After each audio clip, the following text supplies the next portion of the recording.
Neutrality Acts. Legislation shaping U.S. foreign policy.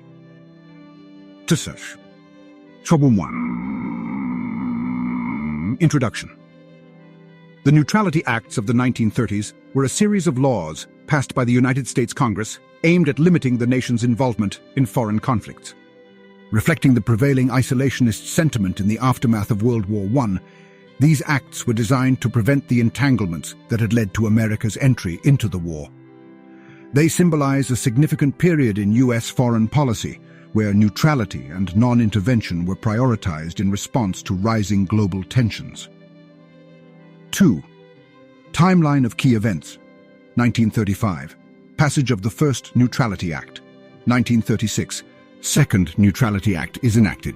1937. Third Neutrality Act is passed, including cash and carry provisions. 1939. Neutrality Act of 1939 revises earlier laws, further relaxing restrictions. 3. Historical context.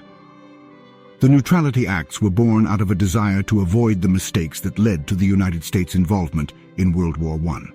Influenced by the Nye Committee's findings, which suggested that arms manufacturers had played a significant role in bringing the U.S. into the war, Congress sought to remove economic incentives for entering conflicts. 4.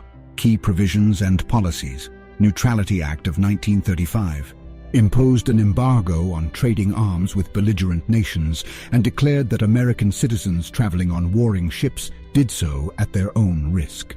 Neutrality Act of 1936 renewed the provisions of the 1935 Act and prohibited loans to belligerents. Neutrality Act of 1937 included the cash and carry provision, allowing belligerent nations to purchase non-military goods from the U.S. if they paid cash and transported them in their own ships. Neutrality Act of 1939 allowed for the sale of arms to belligerent nations on a cash and carry basis, marking a shift in U.S. policy as tensions in Europe escalated.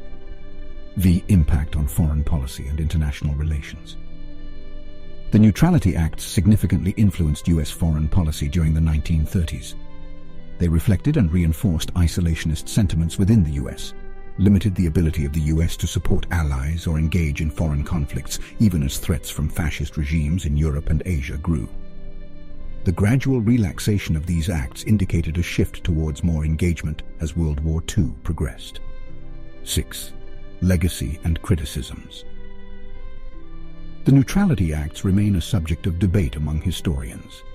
They are seen as emblematic of the U.S.'s reluctance to engage in international affairs during a critical period. Critics argue they may have delayed effective response to the rise of fascism, while supporters believe they kept the U.S. out of foreign wars for a time. The acts played a crucial role in shaping the debate about the U.S.'s role in the world, which continues to influence foreign policy discussions. 7. Conclusion. The Neutrality Acts of the 1930s were key legislative measures that shaped the course of American foreign policy during a volatile period in global history. They reflect the tension between isolationist tendencies and international responsibilities, a theme that remains relevant in contemporary foreign policy discourse.